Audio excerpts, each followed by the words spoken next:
kalimatul ikhlas wa ala dini nabiyyina Muhammadin sallallahu alaihi wasallam wa ala millati abina Ibrahim hanifa wa ma kana minal musyrikin.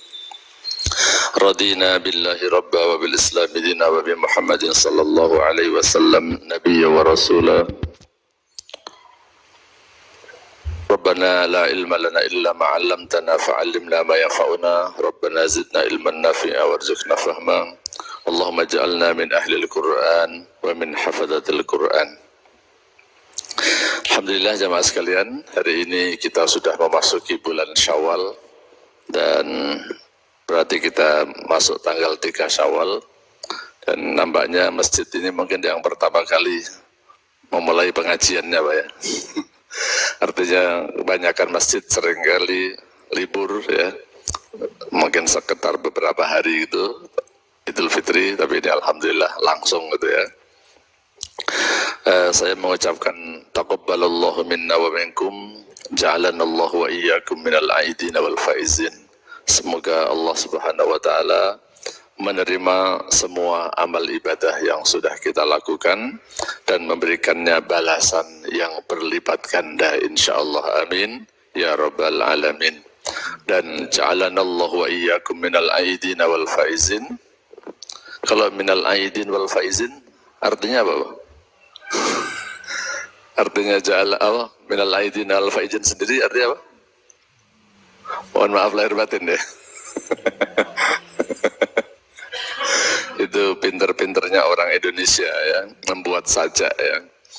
Sebenarnya minal aidin wal faizin itu singkatan dari ja'alanallahu wa iyyakum minal aidin wal faizin, yang artinya semoga Allah menjadikan saya dan Anda itu ja'alana wa iyyakum minal aidin, termasuk orang-orang yang kembali ya, bertemu dengan dengan Ramadan yang akan datang ya, dan kembali kepada fitrah kesucian kita, kayaumi waladathu ummuhu, itu maksudnya wal faizin, dan termasuk orang-orang yang beruntung, berbahagia karena telah menyelesaikan kewajibannya sehingga insya Allah berhak masuk ke dalam surga. Maksudnya begitu ya, minal aidin wal faizin. Arti harfiahnya aid itu orang yang kembali, faiz itu orang yang beruntung. Jadi mudah-mudahan kita semua bisa kembali lagi dan bisa beruntung. Itu maksudnya minal aidin wal faizin. Tapi bisa disajakkan dengan bahasa Indonesia, mohon maaf lahir batin. Oke, jamaah sekalian, hari ini saya sudah siapkan materi yang baru, yaitu surat Al-Baqarah 159 dan 160. Tapi saya bilang mungkin ada sesuatu yang ingin direview atau mungkin ada yang jamaah ingin tanyakan terkait kasus-kasus yang terjadi di bulan Ramadan. Barangkali ada yang mau ditanyakan terlebih dahulu kasus-kasus di bulan Ramadan, boleh ya. Tapi untuk memulai bertanya sebelum saya masuk ke ayat yang baru ya, maksudnya materi yang baru, barangkali ada yang mau bertanya, nggak apa-apa. Misalnya di bulan Ramadan masalah fidyah yang paling banyak perlu ditingkatkan pemahaman kepada masyarakat, diantaranya masalah fidyah. Beberapa ibu hamil dan ibu menyusui yang nggak puasa kemudian langsung membayar fidyah. Kalau dia membayar fidyah dan plus nanti membayar puasa nggak masalah ya. Tapi kalau membayar fidyah saja dan tidak membayar puasa, ini masalah. Ya, ini masalah. Karena kewajiban orang yang hamil dan menyusui sebenarnya adalah membayar puasa. Dikiaskan dengan orang sakit. Tetapi ada sebagian ulama menambah denda. Bahasa saya denda ya. Kalau dia tidak sakit, artinya dia hamil dan menyusui, dia tidak ada keluhan sakit, biasa-biasa aja. Kok enggak puasa? Kenapa enggak puasa? Karena takut jangan-jangan nanti anak saya terganggu kesehatannya. Maka saya enggak puasalah untuk melindungi kesehatan anak saya. Nah, ini sebagian ulama, yaitu dalam hal ini mazhab Syafi'i mengatakan dia wajib membayar puasa plus fidyah. Kan dia nggak sakit, kenapa dia nggak puasa? Nah, itu masalahnya. Oh, dia khawatir nanti kalau anaknya sakit. Lah, anak sakit kan belum menjadi kenyataan, baru dugaan. Karenanya dia hanya ada kekhawatiran, maka disuruh membayar puasa plus denda. Itu contohnya ya. Atau mungkin kasus masalah zakat. Kemarin saya menyampaikan materi tentang zakat di tempat lain. Saya bilang semua uang tunai dan yang setara dengan tunai, simpanan-simpanan kita itu semuanya wajib dizakatin. Baik dalam bentuk deposito maupun dalam bentuk emas. Itu semuanya digabung. Ada yang bilang, saya kan emasnya nggak sampai 80 gram Ustaz, berapa? Ada cuman 20 gram. Tapi punya deposito nggak punya. Punya uang tunai nggak punya. Coba digabung semua. Nilainya berapa? Misalnya 200 juta. Wajib zakat.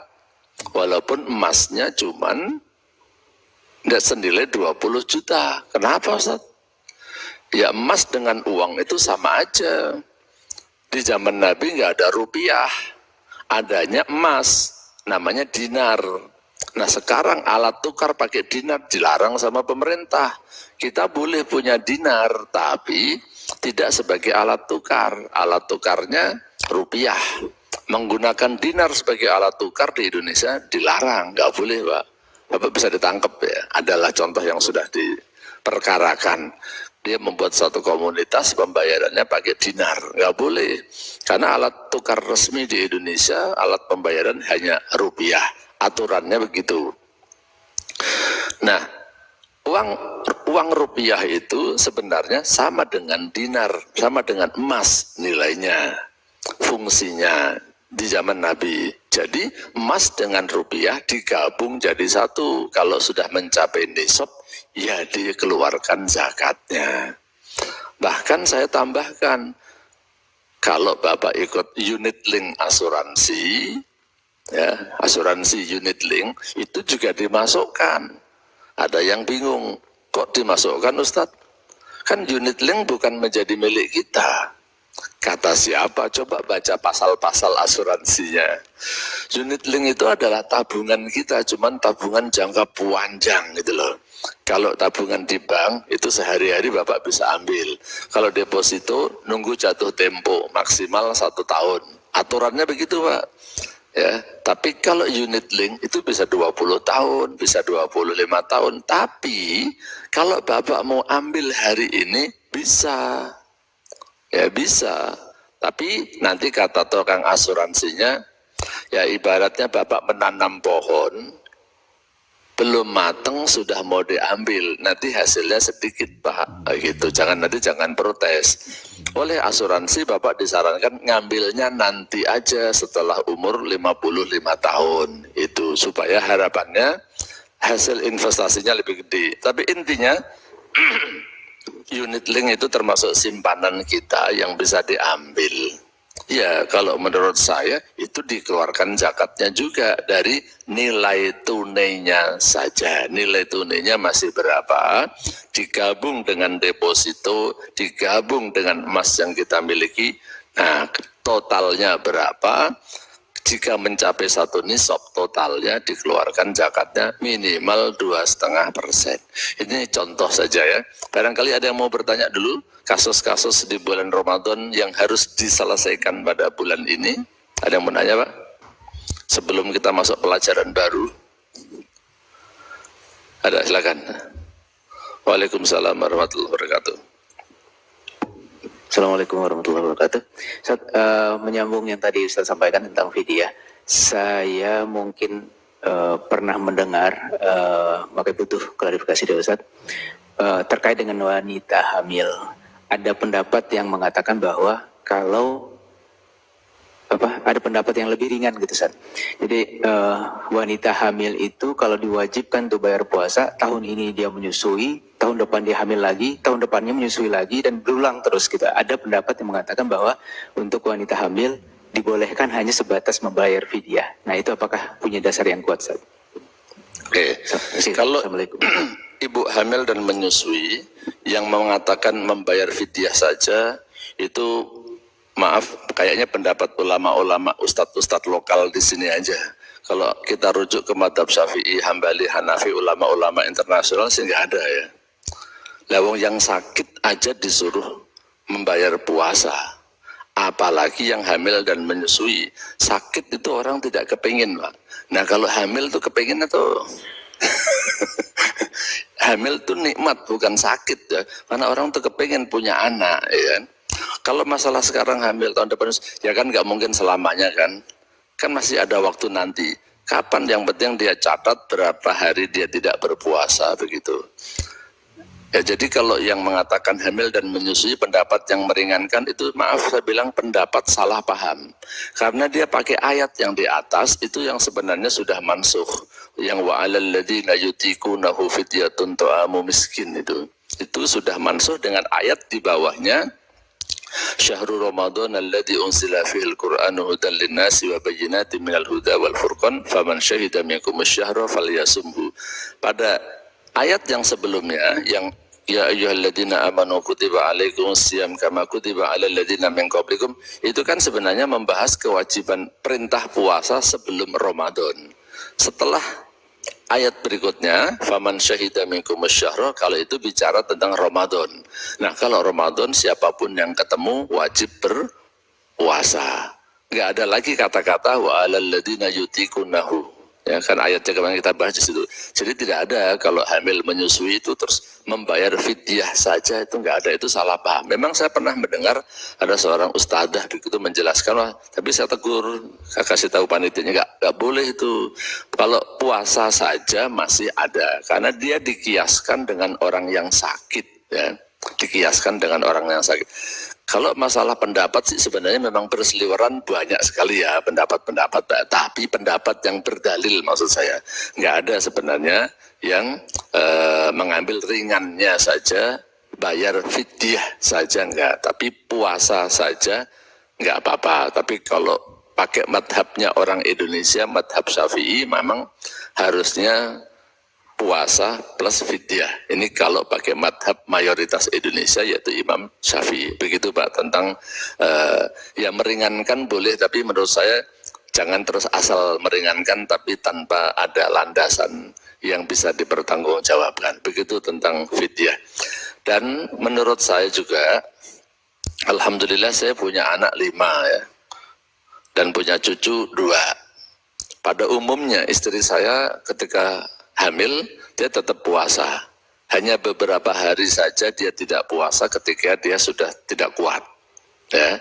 Menyusui juga sama, itu zaman dulu ya, artinya kan sekarang anak saya udah gede-gede semua Pak. Anak saya udah gede-gede ya, paling kecil pun sudah kelas 2 kelas 2 SMP itu istilahnya kelas 8 ya, kelas 8. Alhamdulillah juga nggak ada masalah, apalagi yang sekarang yang cucu ya biasa aja tetap puasa. Saya suruh konsultasi kepada dokter, minta suplemen makanan apa yang kira-kira sang bayi tetap dalam kondisi sehat. Tapi ada memang beberapa hari yang dia udah nggak kuat, baru dia batal puasanya. Nah itu nggak apa-apa. Tapi saya tanya kemarin menantu saya yang sekarang lagi hamil, berapa yang batal? Sekitar 10 hari batal, dia nggak kuat ya, tapi selebihnya dia tetap puasa, apalagi sekarang saya katakan ya sudah zaman modern, suplemen itu udah banyak, jadi bagaimana kecukupan gizi anak tetap ada. Sebenarnya kan cuma pindah jam makan aja ibaratnya ya. Ibu-ibu yang hamil dan menyusui kalau malam dia konsumen yang suplemen yang mencukupi, sehingga pagi hari asupan gizi untuk anaknya masih cukup. Begitu Pak kira-kira, wallahu a'lam. Ada lagi, silakan Pak Bambang. Waalaikumsalam warahmatullahi. Tanyain yang pertama, kalau itu terjadi 15 atau 20 tahun yang lalu, dia hanya fidyah, apakah itu masih terhitung sebagai hutang? Oh gitu ya. Kemudian yang kedua, yang kemarin sempat hal baru ya, terkait dengan zakat piutang itu termasuk enggak Ustaz? Piutang. Oke. Iya itu. Coba Baik. Ustaz. Yang pertama masalah hutang puasa yang lama, yang zaman dahulu gitu ya. Apakah itu masih dihitung? Iya, utang itu selama sebelum dibayar tetap menjadi utang ya. Walaupun sudah puluhan tahun, kecuali kalau utang di lembaga keuangan ya, itu ada write off-nya Pak ya. Kalau utang di lembaga keuangan setelah sekian lama dengan berbagai proses bisa di write off. Tapi ini saya menggunakan logika dulu. Pada umumnya walaupun sudah di write off, catatan di BI tetap ada ya kan. Jadi kalau kita pernah utang nggak bayar, walaupun cuma 100.000 atau 200.000, itu catatannya masih ada. Saya nanti jauh ke sana, tapi ini ada pengalaman nih. Ada seseorang yang mau jadi DPS, Dewan Pengawas Syariah di bank. Di fit and proper test oleh OJK nggak lulus. Ternyata nggak lulusnya kenapa Pak? Dia itu pernah punya utang belum dibayar. Berapa? 100.000. Utang apa? Utang kartu kredit. Annual fee sebenarnya. Kan dia harus bayar annual fee, biaya tahunan 100.000. Dia nggak bayar, terus dia berhenti. Kalau berhenti, mestinya kan dia mengajukan secara resmi dan minta annual fee-nya digratiskan atau gimana. Dia nggak proses, ya udah berhenti gitu aja. Di catatannya masih ada. Dia masih punya utang 100.000 udah sekian lama. Nggak lulus Pak jadi DPS di fit and proper test. Ya, harusnya diproses. Kalau kita nggak mampu bayar utang, harusnya minta maaf atau minta dihapuskan, minta gimana caranya. Jangan diem-dieman. Nah, utang kepada Allah itu lebih berhak untuk dibayar. Fadainullahi ahaqqu bil qada. Di hadisnya begitu. Kalau masalah banyak dong Ustadz, ya kita kan boleh cicil semampunya. Jadi wah ternyata 15 tahun yang lalu saya punya utang, atau bahkan mungkin ini terjadi misalnya ada orang yang dia kira-kira dulunya bandel lah, nggak pernah puasa, sekarang baru taubat ya, saya mau berpuasa, bayar utang-utang saya. Ternyata dihitung-hitung 15 tahun lah kira-kira dia dalam kegelapan jahiliyah nggak pernah puasa. 15 tahun kali 30 hari, 450 hari. Terus gimana? Ya dibayar sesuai kemampuan dia. Sekarang lagi mampu puasa, dia puasa. Dicatat lah sampai berapa. Kok ternyata misalnya ketika meninggal dunia masih kurang. Misalnya masih ada 200 hari.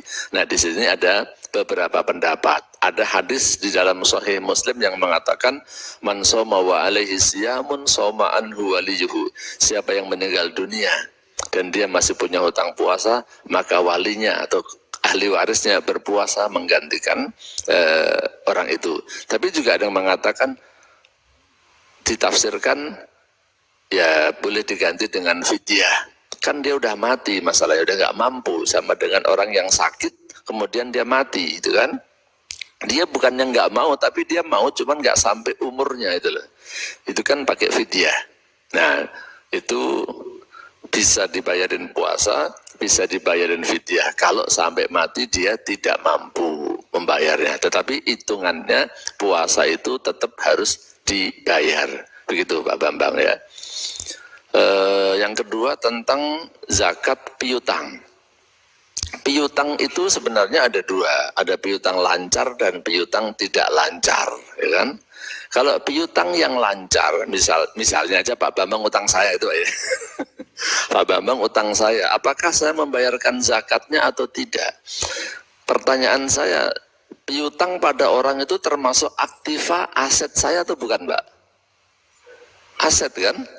Nah ketika aset itu adalah yang sifatnya masih piutang lancar, Pak Bambang masih mengakui, ya saya berutang saya akan bayar, saya cicil ya, maka itu piutang lancar, maka ya dibayarin zakatnya.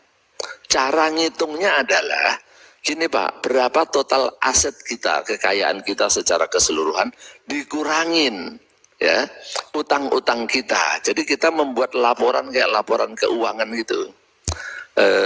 Sini gak ada LCD ya. Nanti kapan-kapan kalau saya Pak, zakat pribadi saya dari tahun 2009 itu masih ada catatannya semua. Ya. Jadi tahun 2009 saya bayar zakat berapa, 2010, 2011, 11, 12, sampai hari ini kalau saya itu zakat, prinsip saya begini, jangan sampai saya berdosa, salah ngitung zakat saya karena saya nggak mau serius itu kan, asal kira-kira aja, nggak boleh dong, saya harus catat ya. Dan kalau saya pribadi malah saya membuat target, saya tuh kepinginnya zakat saya setiap tahun meningkat gitu ya. Saya evaluasi itu kan, kalau nggak meningkat ini ada apa ini, harusnya begitu. Maka catatan saya alhamdulillah masih tersimpan semua. Jadi ketika kita mau ngitung zakat, total aset kita ditulis, katakanlah ada tabungan, ada unit link, ada emas, ada deposito, ada saham, ada deposito, ada obligasi, ada reksadana, hitung semua, ada piutang, terus semua, terus di bawahnya nanti pasifa, kita punya utang apa, misalnya utang kartu kredit, misalnya utang cicilan rumah. Tapi, nah ini perhatiin Pak, utang cicilan rumah itu jangan dihitung total utangnya. Kalau dihitung total utangnya mungkin habis semua kita. Dihitung hutang yang jatuh tempo pada bulan itu. Ya, untuk utang cicilan rumah atau mobil itu hanya dihitung yang jatuh tempo pada bulan itu. Kalau masalah piutang, tadi saya katakan yang lancar atau tidak lancar. Kalau yang lancar jelas masih dimasukkan ke dalam aktiva atau aset kita. Tapi kalau yang sudah nggak bisa diharapkan, ya sudah nggak usah. Ya. Kan kira-kira dia nggak bayar lah, kira-kira begitu. Ya udah abaikan saja. Kalau ternyata dia bayar, dan jumlahnya besar utang ini, ya dikeluarkan zakatnya. Kalau ternyata dia nggak bayar, ya memang nyatanya udah susah ditagih.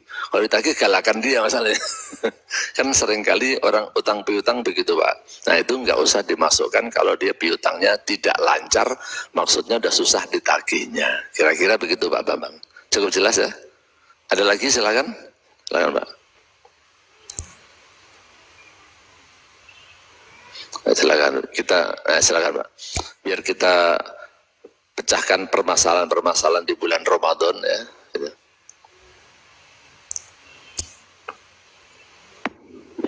Assalamualaikum Ustaz. Waalaikumsalam warahmatullahi. Mungkin ini banyak terjadi pada pensiunan ya, misalnya maksudnya ketika misalnya masa bekerja itu kan mungkin menabung banyak aset, terus kemudian diwujudkan dalam bentuk tanah atau rumah. Nah, ketika masih bekerja mungkin nggak masalah pembayaran zakat. Tapi ketika pensiun kemudian hampir semuanya asetnya itu dalam bentuk rumah atau tanah misalnya gitu Ustaz. Itu untuk masalah pembayaran zakat yang rumah yang tidak ditempatin itu kan wajib dibayarin zakatnya kan ya. Maaf pemahaman saya. Nah, kalau misalnya satu aset ya Ustaz, satu aset ini wajib dizakatin itu sekali atau tiap tahun selama menjadi milik kita. Saat pertanyaan saya satu itu. Terus yang kedua, andai kata wajib dizakatin setiap tahun selama menjadi milik kita, artinya dizakatin berulang-ulang kan. Nah ini akan menjadi problem ketika orang yang mempunyai banyak aset tapi tidak punya uang cash. Nah jadi ketika kemudian mau bayar zakat kan mesti jual aset sebagian untuk bayar zakat. Nah, karena maaf, masalahnya saya paham cukup ya. segitu. Terima kasih. Kasus seperti ini ada akar masalahnya, tapi kasus seperti ini pernah terjadi pada wajib pajak di Jakarta Selatan, tapi saya nggak sebutin namanya ya. Orang ditagih sama kantor pajak, dia punya tanah luas sekali, dia nggak bisa bayar Pak, asetnya banyak, tapi bayar pajak PBB-nya aja dia nggak mampu Pak. Akhirnya saya tanya sama orang pajaknya, terus gimana? Ya disita Pak, ya disita. Ya salahnya sendiri dia kan. Salah sendiri, dia punya aset banyak tapi nggak punya duit. Nah, yang kedua, ini kasus beneran. Karena banyak ustadz yang mengatakan, kan nggak ada zakatnya tanah kan? Memang tanah ada zakatnya? Tanah atau rumah ada zakatnya nggak? Zakat mal itu, ini kalau kita bicara ilmu zakat klasik apa adanya di dalam hadis. Itu kan cuman emas dan perak, pertanian, peternakan, pertambangan, kemudian harta temuan, itu kan, sama perdagangan, cuma 6. Ya, emas dan perak, pertanian, peternakan, pertambangan, perdagangan, sama rikas, Pak. Tanah itu nggak ada. Masih banyak ustadz yang berpendapat seperti itu. Tanah, rumah nggak ada. Kalau ada, nisabnya berapa? Ya, nisab itu batas minimalnya berapa? Dikiaskan dengan apa? Banyak yang nggak ada. Nah, ini saya kasih pendapat-pendapatnya dulu, akar masalahnya. Saya pernah punya jamaah, ya, dia beli tanah, sekali beli berapa Pak? 150 hektar. Bukan untuk properti dijual, bukan, dia ya memang duitnya banyak. Beli tanah aja sekali 150 hektar. Dia sering cerita pokoknya kalau beli tanah.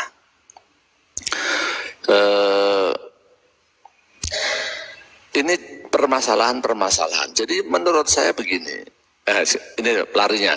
Akhirnya para ulama yang kontemporer, yang paham tentang ilmu keuangan, bahwa perilaku orang itu berbeda-beda zaman dulu dengan zaman sekarang. Zakat itu bisa, kita sengaja ngeles supaya tidak zakat itu memang bisa, Pak. Saya kasih contoh yang gampang, zakatnya kambing. Bapak-bapak paling-paling pada nggak pernah berpikiran tentang kambing, jadi banyak yang nggak tahu. Kambing itu wajib zakat kalau punya berapa, Pak? 40 sampai berapa zakatnya satu kambing? Kalau satu kambing, itu kalau kita punya 40 kambing sampai berapa? Kepikiran dikit, sampai 120. Kalau 121, zakat kambingnya berapa? 2. Nah, sekarang begini. Saya punya kambing 38. 8. Yang 2 lagi bunting, Pak, lagi hamil. Bentar lagi mau lahiran dia, Pak. Nanti kalau lahiran jadinya berapa? 40. Wah, ini kalau 40 kena zakat nih. Mendingan yang satu kita potong aja deh, bikin kambing guling. Pas lahir jadinya berapa, Pak? 39. Zakat nggak, Pak? Nggak kan? Besok begitu lagi, Pak.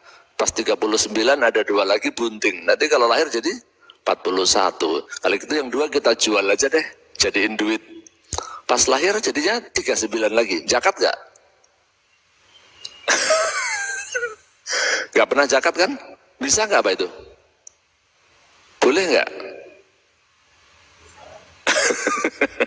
Bingung kan Bapak kan? Nah, sekarang bisa. Kalau kita mau menghindari dari zakat, ngikutin pendapat Ustadz tadi, tanah nggak ada zakatnya, rumah nggak ada zakatnya, nggak ada dalilnya. Zakat rumah, zakat tanah itu nggak ada. Jadi gimana? Tiap punya duit beliin properti, Pak. Pakai pendapat Ustadz itu. Jadi nggak zakat-zakat.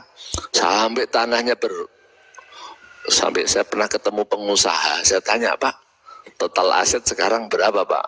2 juta hektar katanya. Dia ngaku sendiri loh. Saya bukan ini loh ya. Asetnya sekarang berapa, Pak? 2 juta hektar. Itu seorang pengusaha ya. Usahanya milik dia sama bapaknya. Ya. Kalau saya sebutin namanya juga Bapak tahu, tapi saya nggak mau nyebutin namanya. Saya ketemu langsung, saya tanya, 2 juta hektar, ya Allah. Orang punya kekayaan 2 juta hektar ya. Nah, akhirnya para ulama sekarang setelah memahami perilaku konsumen yang demikian, ada istilah baru namanya zakat investasi dan zakat properti, Pak. Atau maaf, zakat investasi dan zakat profesi. Ya, ada zakat profesi dan ada zakat investasi. Zakat investasi itu contohnya ketika dibelikan properti, katakan dia beli hotel, dia beli ruko, dia beli tanah. Prinsipnya semua zakat itu setahun sekali, Pak, pada dasarnya. Kecuali harta temuan, ya pada waktu nemu ya dikeluarkan zakatnya. Pertanian pada waktu panen dikeluarkan. Tapi kalau emas, tambang, perak, perdagangan itu kan setahun sekali. Tapi kalau misalnya zakatnya hotel, misalnya aja Bapak punya hotel 10 miliar nilainya, Hotel kok 10 miliar, hotel kecil lah ya, hotel Melati ya. Nilainya 10 miliar. 10 miliar itu kalau 2,5%, berapa harus zakatnya berapa? Atau 100 miliar aja deh, biar gampang hitungnya ya. Anggap saja ada Bapak punya properti hotel, harganya 100 miliar. 100 miliar kan kecil Pak, kalau untuk hotel. Kan satu kamar tuh hotel dijual 2 miliar kan sekarang. Kondotel tuh rata-rata harganya per kamar 2 miliar. Kalau Bapak mau beli. Jadi cuma 50 kamar, itu udah 100 miliar. 100 miliar itu zakatnya berarti harusnya setahun berapa? 2,5 miliar itu maksud saya, gampang itu kan. Nah, dalam kondisi pandemi begini Pak, coba tanya Bapak evaluasi hotel, penghasilannya berapa? Saya kemarin membaca laporan salah satunya ya,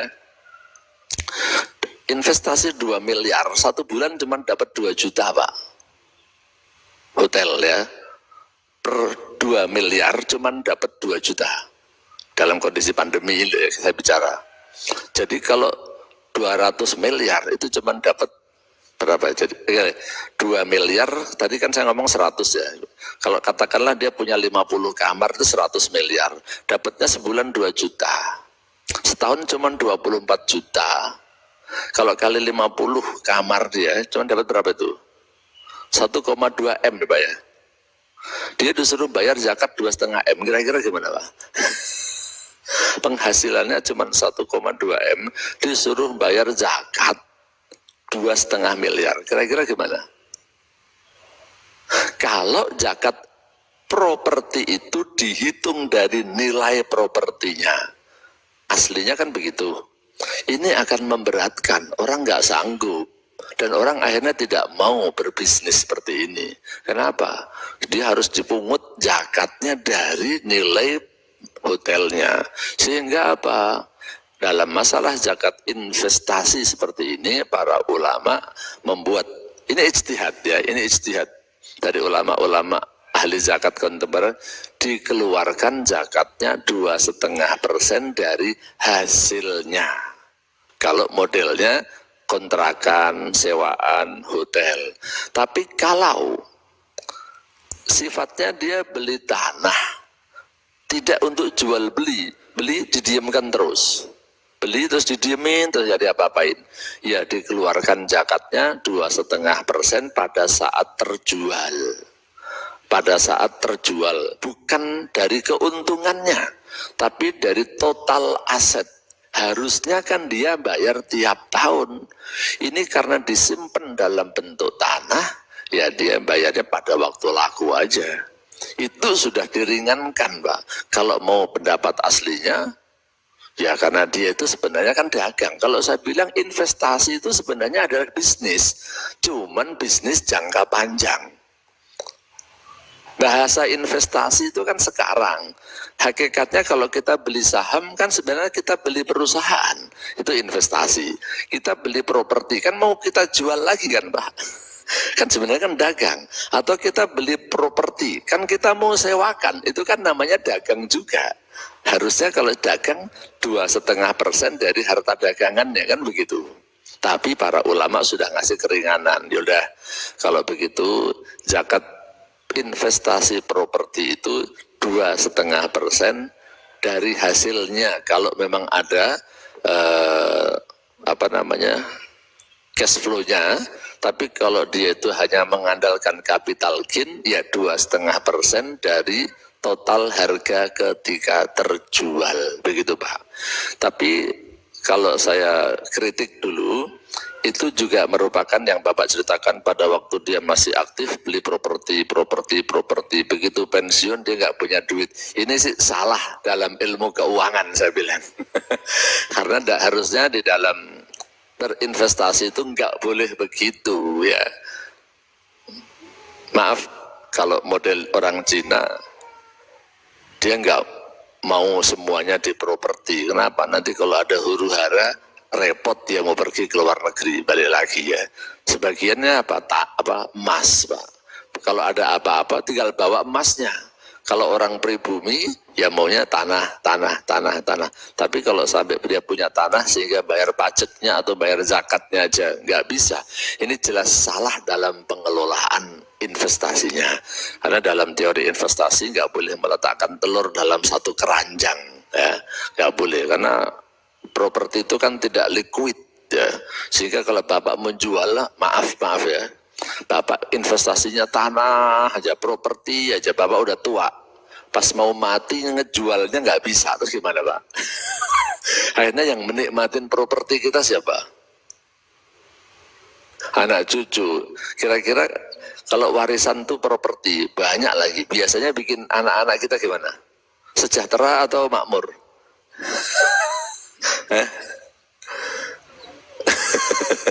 Bikin bingung Pak. Bener, ini saya punya pengalaman.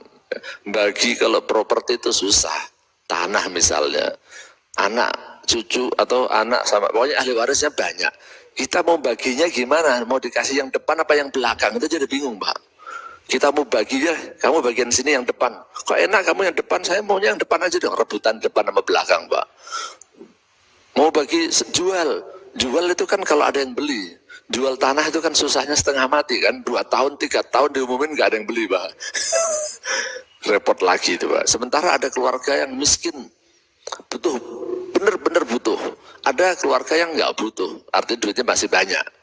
Terus gimana ini? Dijual nggak laku-laku, mau dibagi bentuk tanah, terus rebutan yang depan sampai yang belakang. Posisi menentukan. Makanya saran saya, jangan beli properti terlalu banyak, kalau apalagi kalau udah usia. Saya nih hari ini usia saya baru 52 tahun Pak. Saya kalau ditawarin properti saya langsung stop. Enggak, saya udah nggak ada investasi properti lagi. Umur saya udah 50 tahun, udah lewat. Ya kan? Investasi properti itu dulu saya bilang usia 30-40 tahun itu properti. 50 tahun itu saatnya kita memanen untuk menikmati hidup sama untuk mempersiapkan mati, saya bilang. Bagaimana properti yang ada kita jual, bisa kita gunakan untuk proyek-proyek akhirat kita. Kalau sekarang baru investasi properti, menurut saya sih udah terlambat ya. Karena umurnya umat Nabi Muhammad kan diingetin 60-70 tahun. Jangan sampai pas saya mati, ninggalin tanah banyak, ngerepotin anak cucu saya, malah jadi berantem kira-kira. Kira-kira begitu bahasa kasarnya. Jadi saya sarankan, mulailah sekarang kalau yang banyak properti, kita jual-jualin atau kita wakafkan atau dijadikan uang. Nah Bapak bisa nikmati. Sehingga intinya jangan sampai anak cucu ahli waris kita tuh nanti jadi repot. Ada yang sampai kasus di tempat lain ya, yang punya tanah udah meninggal, anak-anaknya sudah hampir semuanya meninggal, tinggal satu Pak. Mau baginya tambah nggak bisa. Ketika mau dibagi itu ada aja masalah. Sekarang tinggal satu anak doang. Ini orang kan jadi make tanahnya orang banyak sebenarnya. Nah sekarang kan jadi yang sudah meninggal otomatis kan harusnya dibagi buat anaknya lagi, cucunya kan. Cucunya mau ngambil nggak bisa karena dikuasai satu orang ini. Ini kan jadi ngambil harta orang Pak menurut saya. Nah sebagian anak ini adalah anak yatim Pak. Nah, ini kan berarti dia makan harta anak yatim. Ini yang saya ngeri banget di situ Pak. Saya udah ngasih tahu kemarin, saya malah diomelin Pak kira-kira Pak. Saya jadi musuh Pak. Bukan masalah saya belain siapa-siapa, tapi ini anak yatim ini berhak dapat bagian Pak. Ini ada anak-anak yatim yang hidupnya susah. Harusnya kalau udah dibagi bisa buat biaya hidup anak yatim ini. Ini anak yatim nggak punya duit, ada warisan tanah tapi nggak bisa dinikmatin. Sekarang malah yang nikmatin orang lain, mungkin pamannya sendiri atau siapa. Tapi status hukumnya gimana? Kalau makan harta anak yatim kan masuk dalam 7 dosa besar kan, yang syirik, sihir, makan riba, makan harta anak yatim itu kan termasuk 7 dosa besar. Nah makanya saya sih sangat menyarankan jangan banyak-banyak properti kalau sudah mendekati umur usia 60, karena Rasulullah sudah mengingatkan rata-rata umatku itu umurnya ya 60 sampai 70 tahun. Ya kita sudah harus menyiapkan. Maka saya ditawarin apartemen, ditawarin ini udah 50 udah kelewat, saya udah harus nyiapin mati ya bilang. Untuk mempersiapkan diri untuk mati saya harus berbuat apa? Kalau saya beli tanah, beli properti gitu nyusahin aja saya bilang. Saya malah kepengen ngejual saya bilang. Begitu Pak kira-kira wawasan tentang investasi dan properti. Wallahu a'lam. Jelas Pak ya? Oke, ada lagi seputar ini? Masih ada, silakan. Waalaikumsalam warahmatullahi wabarakatuh. Ya, saya ingin menanyakan kalau umpamanya seseorang karyawan ya Pak ya.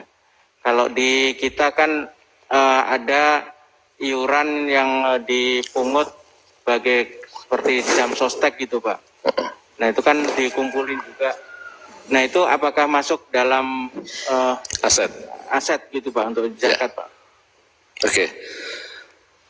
Jam sostek atau BPJS Ketenagakerjaan sifatnya ya, ataupun tadi saya katakan unit link, atau ada lagi namanya DPLK, dana pensiun lembaga keuangan ya, ataupun namanya asuransi hari tua. Menurut saya ini hanya beda perusahaan, beda nama, hakikatnya sama ya, hakikatnya sama.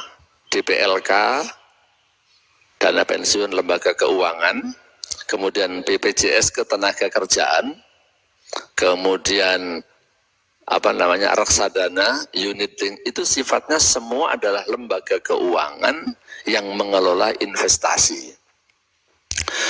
BPJS Ketenagakerjaan, Pak, atau DPLK, maaf saya mau nanya aja, duitnya ditaruh di mana saya tanya Pak? Ketika Bapak ikut DPLK atau ikut BPJS Ketenagakerjaan, dipotong dari gaji Bapak, kemudian diserahkan ke BPJS kan? Uangnya BPJS ditaruh di mana Pak? Bapak tahu nggak? Disimpan di mana? Diinvestasikan lewat siapa? Nah, Bapak nggak tahu kan? Dia diinvestasikan lewat manajer investasi, Pak. Kan dia nggak boleh investasi sendiri kan? Misalnya dia beliin gedung, gedungnya disewakan buat dia, itu sebagai bagian dari penempatan dananya nggak bisa. Tapi kalau dia bangun gedung buat kantor dia, nggak apa-apa. Tapi dananya nasabah itu harus disimpan di dalam efek surat berharga. Nggak bisa dibeliin gedung sendiri atau dibuat dagang sendiri, nggak bisa, aturannya tidak membolehkan. Ini nanti berbahaya. Maka dia dibelikan efek. Belinya lewat mana? Lewat manajer investasi, Pak. Intinya itu semua diinvestasikan. Ya. Nanti wujudnya adalah misalnya Pak, ada obligasi, ada reksadana. Reksadana pun nanti dibelikan kemana? Dibelikan ke saham. Ada yang deposito, begitu Pak, muternya duit di situ ya. Jadi intinya apa saya katakan, sebenarnya itu adalah simpanan semua, investasi bahasa orang kita. Dan di bulan Ramadan ini, contoh kasusnya di perusahaan, di salah satu perusahaan tempat saya menjadi DPS, ada karyawan meninggal dunia. 15 tahun dia kerja, 15 tahun dia bekerja. Karyawan biasa, nggak sampai tingkatan manajer atau direksi, tidak ya. Dia dapat santunan pensiun DPLK sama santunan asuransi dari perusahaan, itu dapat sekitar, saya tanya berapa, 700 juta. Itu karyawan biasa tapi 15 tahun. BPJS-nya gimana? BPJS-nya diurus sendiri Pak Ustadz. Oke. Nah saya cuma diminta mengarahkan duit ini harus dibagi ke siapa gitu ya. Tapi saya mau tunjukkan, itu ada nilainya tuh, nilainya sebenarnya sebelum meninggal dunia itu bisa dilihat Pak. Jadi kalau Bapak tanyakan kepada saya, jawaban singkatnya, ya dihitung Pak, dihitung. Karena itu sebenarnya adalah milik Bapak yang setiap tahun berkembang.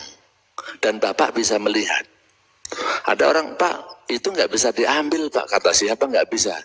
Pas saya kan juga berhubungan dengan banyak perusahaan. Nah, pas saya ceramah begitu ada karyawan yang bagian penggajian karyawan, Pak. Ada yang, iya Pak, gimana Pak, bisa diambil nggak? Bisa Pak. Cuman karyawan banyak yang nggak tahu. Tapi Bapak ngasih tahu nggak kan? Enggak lah. Memang harapan perusahaan orang pada tidak ngambil Pak. Perusahaan maunya Bapak tidak ngambil, nggak dikasih tahu. Tapi secara peraturan bisa diambil. Cuman ada mekanismenya yang dibuat rada susah. Saya tanya, tingkat keuntungannya selama ini dikasih berapa Pak? 1%. Wah itu kacau saya bilang. Tingkat keuntungannya mestinya lebih dari deposito Pak. Wong diinvestasikan jangka panjang. Ini kalau jujur semua loh Pak ya, kalau jujur semua. Nah deposito aja yang paling kecil di BCA atau Mandiri bisa 2% loh Pak. Kok itu dikasih keuntungan 1%? Itu duitnya habis dimakan Atau tingkat investasinya banyak kong kali kong, taruh di sini aja Pak, nanti saya kasih bunga sekian, nanti gini. Biasanya begitu. Itulah kasus-kasus di Asabri, Jiwasraya dan sebagainya. Itu masalahnya di situ. Harusnya tingkat keuntungannya itu lebih tinggi. Orang kalau di reksadana, apalagi reksadana saham, itu tingkat keuntungan bisa mencapai 60%, Pak. Bisa mencapai 60% setahun. Tapi ya ada kemungkinan rugi juga, high gain high risk lah intinya. Tapi intinya ya potongan dana pensiun, dana asuransi itu sebenarnya ada hitung-hitungannya. Kalau saya, alhamdulillah sudah saya cobain semua. Saya cobain DPLK lah, unit link lah segala macam. Saya minta aksesnya setiap saya minta berapa nilai itu nih saya ditunjukkan. Ada sekian Pak. Nah itu saya hitung, saya keluarkan zakatnya. Ya saya keluarkan zakat, dikasih tahu. Kalau nggak dikasih tahu ya saya protes ya. Tapi mungkin dia juga tahu bahwa saya tahu, saya paham dalam hal ini. Jadi kalau saya tanya dijawab berapa nilai tunainya, selalu dikasih tahu. Tapi banyak orang yang nggak tahu berapa nilai tunai di PLK saya, berapa nilai tunai unit link saya atau asuransi. Biasanya karyawan pada nggak mikirin sampai ke sana memang. Ya. Tapi karena itu adalah sebagian dari pekerjaan saya, jadi saya tahu. Jadi biasanya dia nggak berani menghalang-halangi. Setiap saya tanya, dia berkewajiban untuk menjelaskannya. Begitu Pak, kira-kira Pak. Tapi saya tidak menyalahkan orang dalam hal ini. Kenapa? Ya karena memang mereka belum banyak yang tahu dan belum banyak yang mengajarkan. Gitu, belum banyak mengajarkan. Jadi kira-kira misalnya pertanyaan Bapak begini, terus saya selama ini nggak zakatin Ustaz, gimana? Ya mudah-mudahan Allah mengampuni, saya bilang. Karena kan Bapak selama ini nggak tahu. Perusahaan memang banyak yang nakal begitu, saya bilang. Sengaja nggak dikasih tahu gitu loh. Maunya dia, keuntungannya itu masuk ke dia, sebenarnya gitu. Dia itu kan yang namanya DPLK, yang namanya asuransi, keuntungannya dia kan dari fee itu Pak, mengelola dana orang itu, mengelola dana orang itu dia dapat fee-nya. Resminya kan dikit masalahnya. Sampai kepada cryptocurrency segala macam itu semuanya mainnya fee. Sekuritas, manajer investasi, ya itu intinya dia cuma ngambil fee saja. Dana yang dikelola berapa, fee-nya buat saya berapa. Nah disitulah fee itu tawar menawar. Jadi kira-kira begitu. Intinya yang sudah berlalu ya saya doakan mudah-mudahan Allah mengampuni lah kalau kita nggak menghitungnya, karena kita belum tahu dan belum banyak yang tahu ya. Saya sampai ngetes Pak, ada orang-orang yang kerja di lembaga zakat, saya tanya, ternyata mereka juga nggak paham unit link itu Pak. Lah antum kerja di lembaga zakat, sebagiannya DPS di lembaga zakat nggak tahu unit link. Gimana saya bilang, menghitung aset orang aja nggak tahu. Unit link dia nggak tahu unit link apaan. Ya, tapi saya nggak sebutin nama lembaganya. Kalau begini nah, fatal nih. Harusnya seorang yang bekerja di lembaga zakat dia ngerti bagaimana tentang uang, bagaimana tentang kekayaan. Orang menempatkan kekayaan di mana dia harus tahu semua. Ya. Kalau dia nggak tahu unit link, nggak tahu DPLK, terus gimana cara penghitungan zakatnya gitu kan. Makanya akhirnya saya pun pendapat saya, ya harusnya sih kalau saya pribadi, saya keluarkan zakat saya. Karena itu adalah aset saya. Saya mengatakan wajib. Tapi karena orang itu nggak tahu, ya kita nggak bisa bebankan. Kenapa? Karena yang bertugas menghitung zakat sebenarnya bukan masyarakat. Semestinya Bapak nggak berkewajiban ngitung zakat sendiri-sendiri. Tugasnya siapa itu? Kalau ngikutin ayatnya, khud min amwalihim shadaqatan tutahhiruhum wa tuzakkihim ya. Tugasnya amil. Itu tugas amil. Pak, saya mau bayar zakat, Pak. Yaudah, nanti amil yang akan membantu. Bapak keluarkan sekian. Gitu kan? Kan petugas zakat oleh Rasulullah kan, kamu ambil pungut itu kan? Dibantulah. Kalau orangnya bisa ngitung sendiri, alhamdulillah. Kalau enggak, itu tugasnya amil. Nah kita hidup di Indonesia, amil nggak boleh Pak. Amil kan di Indonesia cuma nerima aja kan, self assessment kan. Amil cuma nerima doang. Amil tidak berhak kayak di dalam Islam, negara Islam, datang pungut zakat Bapak ya, kalau nggak mau saya paksa. Kan nggak bisa amil di sini karena amil ini kita bukan di negara Islam. Gitu. Jadi ya insya Allah mudah-mudahan Allah mengampuni lah kalau Bapak belum hitung. Tapi saran saya ke depan Bapak hitung semua. Kemarin saya sharing dengan DPS dompet duafa. Nah ini yang bagus saya sebutin. Orang dompet duafa yang jadi DPS-nya saya kasih tahu. Saya punya cara penghitungan seperti ini kok, banyak yang bingung. Menurut antum gimana? Iya, itu benar Ustaz. Antum bisa cocokkan dengan aplikasi Muslim Pro. Ya, Muslim Pro. Di cara ngitung zakatnya Muslim Pro begitu, dihitung semua. Ya, dari dana ini dihitung semua. Oh, itu antum sama dengan Muslim Pro kata dia. Yang dompet duafa setuju karena dia paham. Dia ikut selain jadi DPS di dompet duafa, saya tahu dia juga DPS di lembaga keuangan. Jadi dia ngerti, langsung nangkep. Tapi yang lainnya saya tanyain, banyak yang bingung itu tentang unit link, asuransi, apalagi kalau udah masuk cryptocurrency ya, Bitcoin dan lain sebagainya, tambah nggak paham ya. Tambah nggak paham ya sudah.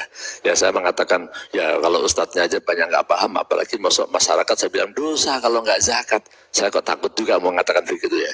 Tapi ke depan, itu maksud saya ke depan, Bapak mulailah melakukan penghitungan kekayaan, total kekayaan Bapak itu berapa, itulah yang harus dikeluarkan zakatnya. Jangan sampai zakat kita kurang. Kira-kira begitu arah saya Pak ya. Jelas ya? Iya, zakat itu per tahun. Haul ya. Zakat itu per tahun. Ini Pak, wah nanti lama-lama habis dong. Kira-kira gitu ya. Kayak yang punya tanah tadi. Ada hadis bunyinya begini Pak. Alaman waliya yatiman lahu malun falyatajir bihi hatta la ta'kulahu shadaqah. Jelas itu Pak bahasanya. Ingatlah siapa yang menjadi walinya anak yatim dan anak yatim itu punya kekayaan, maka hendaknya uangnya digunakan untuk berdagang supaya tidak habis dimakan zakat. Sedekah itu zakat maksudnya. Innama shadaqatu lil fuqara. Ya, semua kebaikan itu adalah sedekah. Sedekah yang khusus itu namanya zakat, yang ada aturannya. Makanya ayatnya di dalam Quran masih pakai sedekah.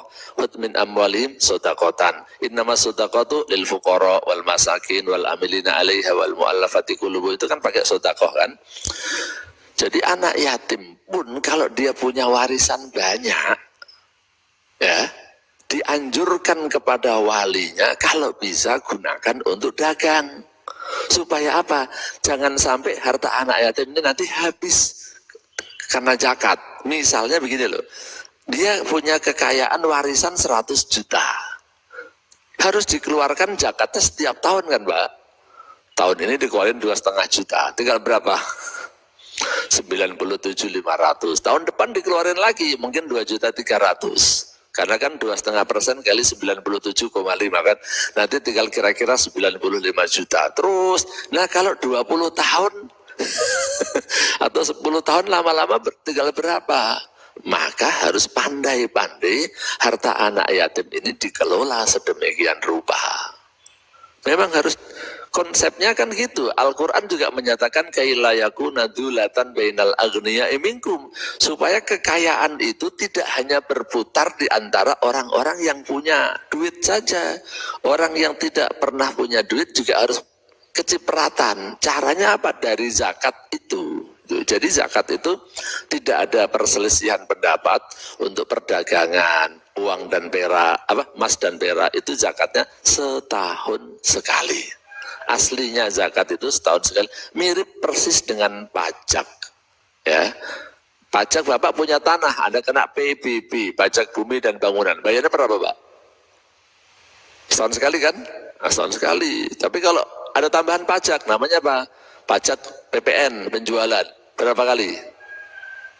Setiap kali transaksi. Kalau Bapak jual belikan berkali-kali ya kena pajak berkali-kali.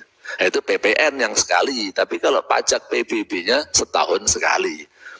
Enaknya zakat nggak ada double, nggak kayak tadi ada PPN juga, ada PBB-nya juga. Nah, kalau pajak itu double, Bapak dapat uang dikenain PPh, pajak penghasilan. Pas mau beli barang kena PPN, gitu kan? Udah dapat mobil mobilnya mau dijual, udah dapat rumah, udah dapat tanah, pas mau jual kena pajak lagi bapak sebagai penjual, ya kan? Benar nggak Pak? Bapak beli rumah kena PPN, bapak pakai kena PBB, bapak mau jual kena pajak, penjual kena, pembeli juga kena kan? Double. Kalau zakat cuma sekali aja, setahun sekali. Itu jelas ya? Oke, ada lagi kasus-kasus, silakan. Waalaikumsalam. Nah, puasa, silakan.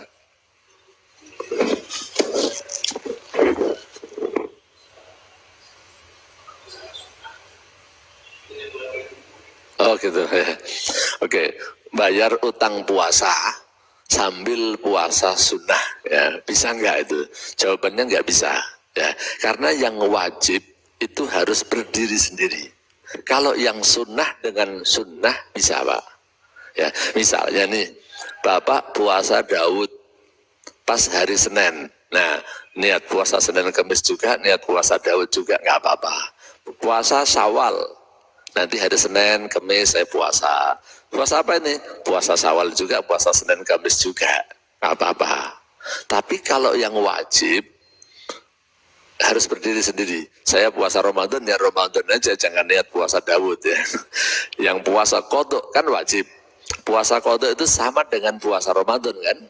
Cuman faidatun min ayamin ukhra, pada hari yang lain karena ada udzur. Maka tidak bisa. Tidak bisa antara yang wajib dengan yang sunnah digabung. Seperti Bapak misalnya, logikanya ya. Bapak datang ke masjid, biasanya sholat qobliyah subuh dulu. Udah datang, udah komat, ya udah deh, saya sholat subuh sekaligus qobliyah subuh misalnya. Nggak bisa ya, yang subuh ya subuh saja, nanti qobliyahnya kalau Bapak biasa qobliyah, tapi terlambat qobliyah, qobliyahnya boleh diqodho. Bagi yang sudah biasa qobliyah, tapi suatu saat Bapak terlambat, gak sempat qobliyah, qobliyahnya boleh diqodho setelah sholat subuh. Ya. Tapi kalau bisa, jangan terlalu kelihatan orang banyak. Takutnya nanti ada yang salah paham ya. Pak, Bapak sholat dia subuh ya gitu kan. Nanti dia salah paham kalau nggak ngerti. Kenapa? Ada dalilnya nggak? Ada. Dulu pernah ada seorang sahabat sholat bersama Rasulullah. Habis sholat lagi dia subuh. Dikasih tahu, sholat subuh itu 2 rakaat aja. Ini bahasanya Rasulullah begitu ya. Saya tadi belum sholat qobliyah ya Rasulullah. Oh begitu ya sudah. Jadi ada kasus terjadi di zaman Nabi, seorang sahabat yang sholat qobliyah terlambat, kemudian beliau sholat setelah subuh. Rasulullah tanya dan akhirnya Rasulullah benarkan, dibolehkan. Itu bagi yang sudah terbiasa. Jangan sampai nanti dibalik ya. Orang yang nggak pernah qobliyah, begitu terlambat dia qobliyahnya diqodho. Begitu ada kesempatan nggak mau qobliyah, jadi yang salah. Gitu ya. Jadi tentang puasa seperti itu, wajibnya harus berdiri sendiri. Saya jadi ingat karena Bapak nanya puasa, tentang puasa Syawal ya. Yang bagus, yang benar, bagi yang punya utang, itu adalah bayar utang dulu. Bukan puasa Syawal dulu. Ya, bukan puasa Syawal dulu. Bagi yang punya utang nih ya, mau puasa Syawal. Kenapa begitu Pak? Satu, namanya wajib itu lebih tinggi derajatnya daripada yang sunnah. Kalau Bapak tunda yang wajib, maaf sampai meninggal dunia masih tetap itu menjadi tanggungan kan? Makanya tadi ada yang bilang bayar fidyah, ada yang bilang ahli warisnya yang bayar puasa. Yang ketiga kita nggak tahu kapan mati gitu ya. Takutnya udah mati belum bayar puasa, walaupun nggak dosa. Kalau Bapak misalnya, saya niatnya mau bayar bulan Dzulqa'dah aja saya bayar utang puasa. Tapi ternyata meninggal dunia sebelum Dzulqa'dah, dosa enggak? Enggak. Saya katakan enggak dosa. Tapi sayang Bapak itu belum memenuhi kewajiban Bapak. Nanti kan akhirnya yang ahli waris yang menjadi beban. Nah, yang terpenting ini, Rasulullah kan menjelaskan siapa yang berpuasa Ramadan, kemudian diikuti dengan 6 hari bulan Syawal, maka sama dengan puasa setahun. Itu kan Pak? Itu dari mana ketemunya? Ketemunya dari ayat. Siapa yang melakukan kebaikan pahalanya 10 kali lipat. Man ja'a bil hasanati falahu asyru amsalihha. Kalau Bapak puasa Ramadan full 1 bulan, maka sama dengan 10 bulan. Kalau Bapak puasa Syawal 6 hari dikalikan 10, artinya 60 hari, 2 bulan, maka Bapak dapat pahala puasa setahun. Nah kalau Ramadannya belum gimana? Bisa dari setahunnya dari mana? Ini ada pahaman dari dalil semua, cuman kadang-kadang kita nggak bisa mencocokkan dalil ini tuh kaitannya dengan ini, kadang-kadang kita nggak paham. Jadi puasa 6 hari di bulan Syawal itu tidak berdiri sendiri. Itu karena setiap kebaikan dilipat gandakan oleh Allah 10 kali lipat. Lah Bapak cuma puasa Syawalnya 6 hari kali 10, 60 hari. Nggak puasa Ramadan, ya nggak dapat. Kalau Ramadannya baru dapat 15 hari, ya 15 hari kali 10. Berarti Bapak baru dapat puasa wajib Ramadan itu harus senilai 5 bulan. Tambah 2 bulan Syawal baru 7 bulan. Belum dapat pahala setahun, belum dapat. Ada hitungannya semua dari ayatnya gitu. Jadi bagi yang mau puasa Syawal, jika punya utang puasa Ramadan, bayarin Ramadannya dulu gitu kan. Oke, ada satu lagi terakhir boleh? Mau masuk ke pelajaran baru kayaknya belum belum memungkinkan, waktunya nggak cukup. Tapi nggak apa-apa, saya kemarin tanya Pak Bambang, materinya apa? Saya tetap siapkan materi baru. Ya, yaitu yang tadi saya sebutkan 159, 160, larangan menyembunyikan ilmu. Tapi biasanya setelah Ramadan begini pengalaman saya banyak kasus-kasus yang ingin ditanyakan orang atau yang harus kita koreksi. Nah saya kasih kesempatan itu dulu itu biar nggak bingung dalam masalah puasa, zakat dan puasa Syawal. Satu lagi boleh Pak terakhir nih kalau ada, silakan. Waalaikumsalam warahmatullahi wabarakatuh. Nah sebentar, ada mic-nya biar yang lain ikut mendengar pertanyaannya. Assalamualaikum warahmatullahi wabarakatuh. Waalaikumsalam warahmatullahi wabarakatuh. Saya pernah dengar kajian Ustadz. Jadi kalau misalkan kita punya gaji, sebaiknya dikeluarkan dulu 2,5%-nya Ustadz. Yang kedua, apakah Punya janji? punya pendapatan bulanan Ustadz? Oh gaji, oh Iya, ya. gaji. Yang kedua, apakah nisab itu nanti dihitungnya beda dengan tahunan atau seperti apa Ustadz? Dan yang ketiga, properti untuk yang zakat kita keluarkan itu dalam arti tanah dan rumah itu perhitungannya seperti apa Ustadz? Oke. Ya itu ada. Assalamualaikum warahmatullahi wabarakatuh. Waalaikumsalam warahmatullahi wabarakatuh. Oke, zakat profesi. Zakat profesi ini sifatnya adalah ijtihad dari ulama kontemporer. Ya, sebenarnya kalau di dalam hadis atau Bapak baca kitab-kitab fikih zaman dahulu, istilah zakat cuma ada 2. Zakat fitr sama zakat mal istilahnya. Zakat fitr itu sama dengan zakat fitrah bahasa Indonesianya. Dibayarkan karena masuk hari Idul Fitri. Ya. Kalau zakat mal itu zakat atas kekayaan. Bagaimana cara mengeluarkan zakat mal? Nah, tergantung pada kekayaannya itu jenisnya apa. Zaman dahulu orang itu profesinya adalah petani, peternak, pedagang, begitu kan Pak? Maka terminologi zakat mal itu dibagi menjadi 6. Ada pertanian, peternakan, perdagangan, pertambangan, emas dan perak, sama rikas temuan. Nah sekarang ini kekayaan itu macam-macam, sampai kekayaan digital tadi sekarang. Yang paling baru ini kan aset digital yang namanya cryptocurrency. Sebelumnya sudah ada namanya hak cipta.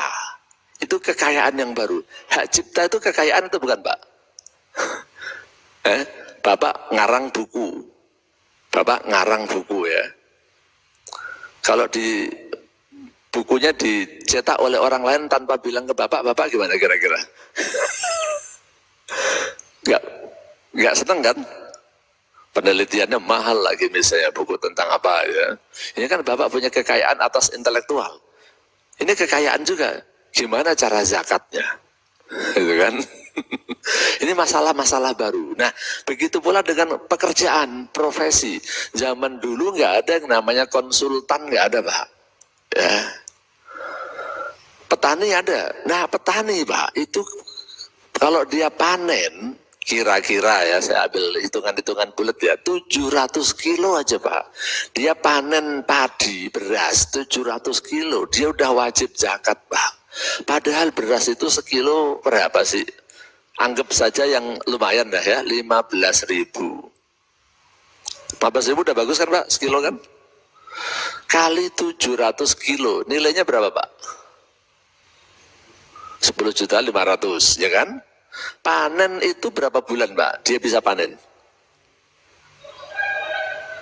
Cepat-cepatnya berapa? Nah, 3 bulan kan? 2 bulan nggak bisa kan? Nanam padi 2 bulan bisa nggak? Nah, yang sedang-sedang itu 4 bulan sekali. Tapi kalau yang bagus itu bisa 3 bulan sekali. Anggap saja saya ambil yang paling bagus, Pak. Dia 3 bulan sekali panen 700 kilo, sekilonya 15.000. Berarti dapat 10.500.000 per 3 bulan. Dia wajib zakat. Zakatnya petani berapa? Nah, 10 atau 5. 10 kalau petani tak ada hujan, 5% kalau pertaniannya pakai biaya. Umumnya zaman sekarang pakai biaya. Anggap saja 10.500.000 3 bulan 5%, Pak. Nah, Bapak jadi karyawan gajinya sebulan berapa, Pak? 10 juta ada kan? Nah, kira-kira mosok petani yang 10.500.000 per 3 bulan aja wajib bayar zakat 5% lagi. Bapak gajinya 50 juta, 40 juta, 30 juta, enggak bayar zakat. Zakatnya nanti aja setahun sekali. Setahun sekali duitnya udah habis buat bayar cicilan, Pak. Cicilan udah lunas, nyicil lagi yang baru lagi, Pak. Ini enggak adil. Itu awalnya ijtihad seperti itu. Maka para karyawan yang mendapatkan gaji setiap bulan, yang benar adalah mengeluarkan zakat setiap kali dia panen. Begitu ceritanya, Pak. Ya, Bapak bisa baca keterangan ini di dalam kitab Fikih Zakat yang ditulis oleh Dr. Yusuf Kordowi. Asal usulnya begitu. Itu zakat profesi. Ya. Nah, zakat itu kan tadi clue-nya beda-beda, Pak. Ada zakat profesi. Zakat profesi itu bagian dari zakat mal. Zakat simpanan, Bapak, tabungan dan lain sebagainya itu adalah zakat yang nakdain, emas dan perak itu sendiri. Kalau Bapak masih punya pertanian juga, Bapak juga mengeluarkan zakat pertanian. Gitu.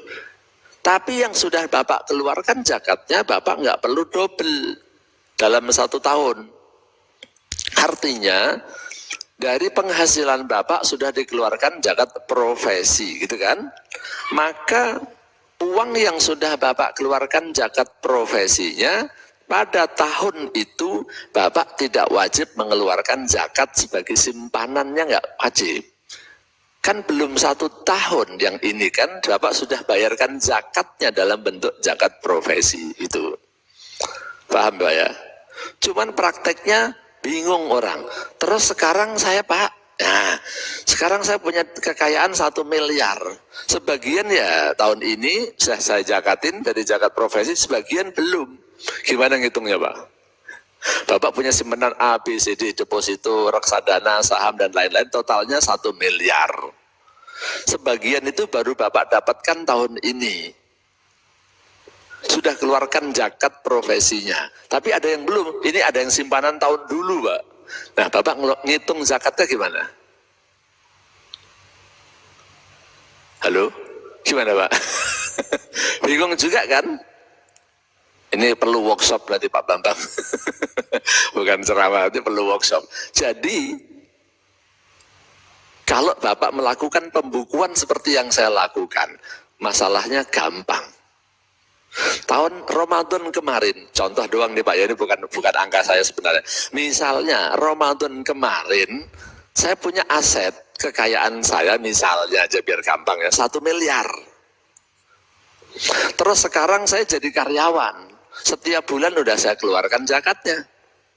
Sekarang Ramadan ini saya hitung kekayaan saya jadinya 1,5 miliar. Yang 1,5 miliar ini adalah penghasilan saya tahun ini. Sisa dari penghasilan saya tahun ini yang sudah saya keluarkan zakatnya setiap bulan. Yang 1 miliar ini berarti adalah simpanan saya sejak tahun lalu.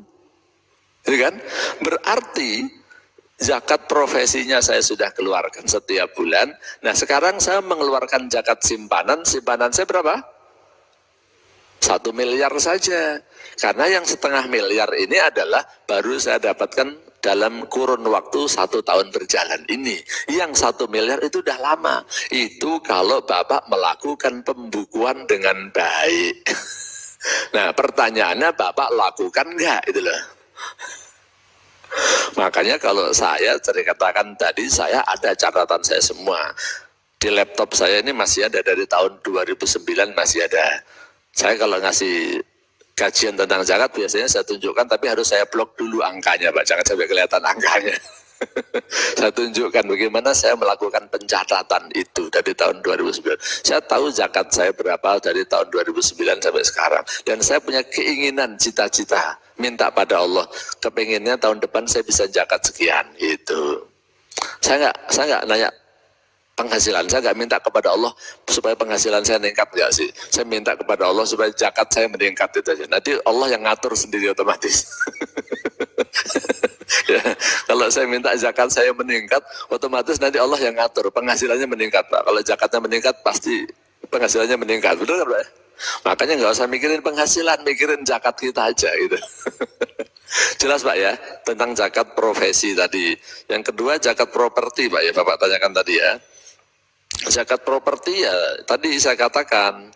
Jadi kalau properti itu yang sifatnya Bapak sewakan, dapat cash flow setiap bulan atau setiap pekan atau setiap hari, ya Bapak keluarkan setiap kali mendapatkannya, ya setiap kali mendapatkannya. Tapi kalau Bapak itu properti kan masalahnya macam-macam. Ada yang misalnya tadi saya katakan Bapak investasi di hotel atau kondotel, itu kan saya juga ikut investasi begini, dia dibagikannya per 4 bulan dia Pak. Ya dia dibagikan per 4 bulan. Ada laporan, set nanti baru dikerahkan ke kita per 4 bulan. Ya kalau memang dikasihkan yang 4 bulan, ya 4 bulan. Kalau Bapak kelola sendiri, kan biasanya Bapak bikin laporan bulanan, itu kan. Ya Bapak keluarkan setiap bulan.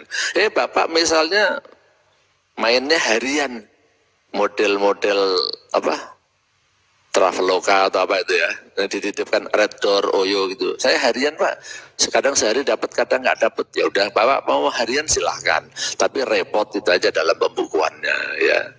Tapi kalau Bapak yang tidak mendapatkan cash flow, hanya dibeli, disimpan bertahun-tahun baru dijual, maka zakatnya ketika Bapak jual itu. Ya ketika Bapak jual, dari total harga, bukan dari keuntungan. Ya, tapi dari total harga, bukan dari keuntungannya saja. Karena Bapak cuma bayar sekali ketika dijualnya. Harusnya kan zakat tahunan. Ini Bapak karena nggak ada duitnya, kan? Masih dalam bentuk properti. Maka saat dijual, itulah ijtihad para ulama dalam menghitung zakat profesi dan zakat investasi. Begitu Pak ya. Mudah-mudahan ini bisa menambah pengetahuan. Intinya terakhirnya sampai saya bilang begini biasanya Pak, ya kalau memang Bapak mau bayar zakat kesulitan, saran saya Bapak hubungin lembaga zakatnya, Pak saya mau zakat tapi saya minta dibantu menghitungnya, ya sehingga saya nanti tidak berdosa. Bilang aja begitu ke lembaga zakatnya, insya Allah dibantu. Saya mau bayar zakat berapapun, yang penting saya minta tolong dibantu penghitungannya. Ya, saya supaya tidak berdosa, tolong dihitung, nanti akan saya bayar. Bapak konsultasi pribadi, jadi nanti disebutkan kekayaan-kekayaannya. Nah, seandainya salah dia salah ngitung, tanggung jawab dia sebagai amil. Bapak nggak dosa itu ya. Bapak nggak dosa ya, karena apa? Saya sudah serahkan kepada amil, memang dia yang berkompeten dan dia mampu. Kalau dia salah, Bapak nggak dosa ada. Apakah dia berdosa? Kalau dia ijtihad salah itu nggak dosa, Pak.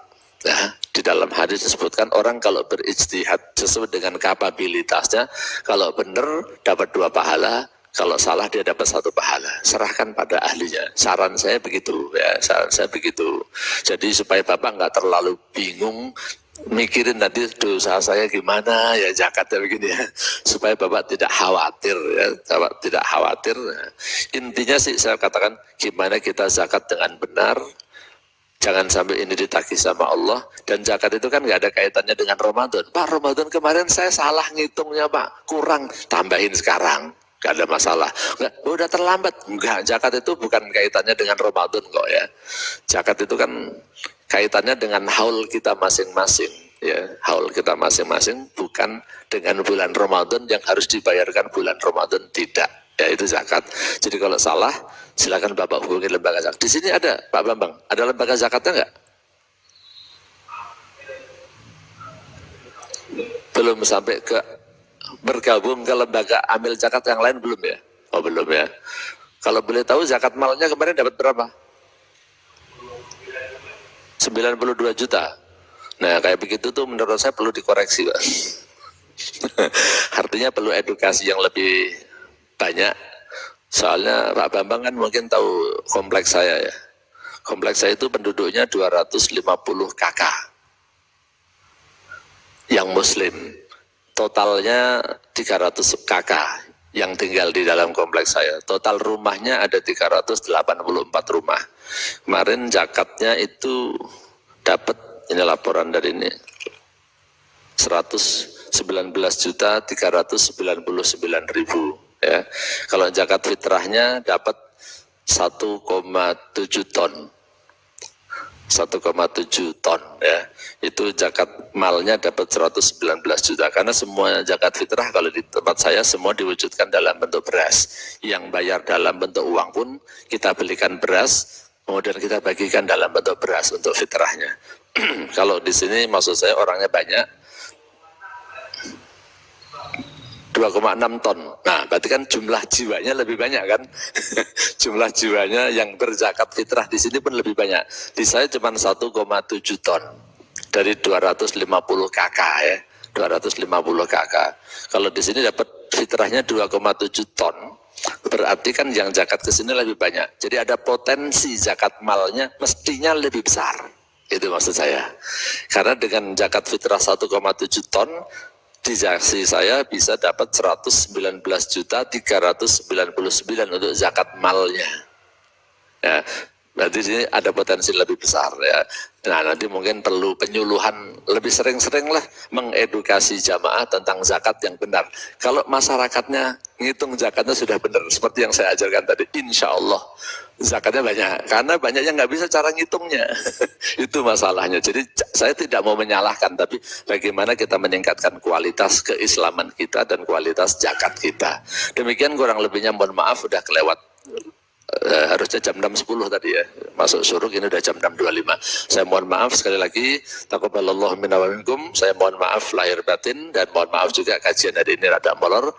Kita tutup dengan doa istighfar dan doa kafaratul majlis. Astaghfirullahaladzim, astaghfirullahaladzim, astaghfirullahaladzim. Subhanakallahumma wa bihamdika asyhadu an la ilaha illa anta astaghfiruka wa atubu ilaik. Wassalamualaikum warahmatullahi wabarakatuh.